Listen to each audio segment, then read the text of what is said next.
எப்பயும் செய்கிற மாதிரி சக்கரை பொங்கல் போடிச்சிருச்சா? இந்த க்ரீமியான சக்கரை பொங்கலை ட்ரை பண்ணி பாருங்கள். பெரிய டிஃப்ரென்ஸ்லாம் இல்லைங்க, ஒரு குட்டி குட்டி சேஞ்சஸ் தான். வெறும் பாசிப்பருப்பு இல்லாமல் நான் இதில் துவரப்பருப்பு சேர்த்துருக்கேன். அது மட்டும் இல்லாமல் இதை வந்து ரெண்டுத்தையும் நான் வறுத்து அரிசியோடு கழுவி அதுக்கப்புறம் சேர்த்துருக்கேங்க. எப்பயும் போல் தேவையான அளவு தண்ணி, பால், 4-5 விசில் போட்டு இறக்கிடுவோம்.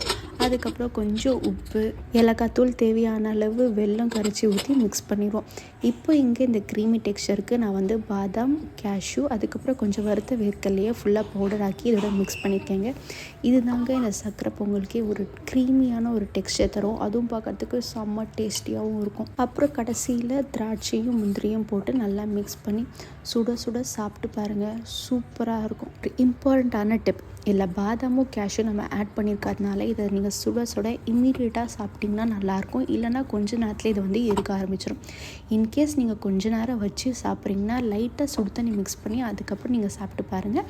அதே சேம் டேஸ்ட்டோட சூப்பராக இருக்கும். ட்ரை பண்ணி பார்த்துட்டு எப்படி இருக்குன்னு சொல்லுங்கள். ஓகே, பாய்.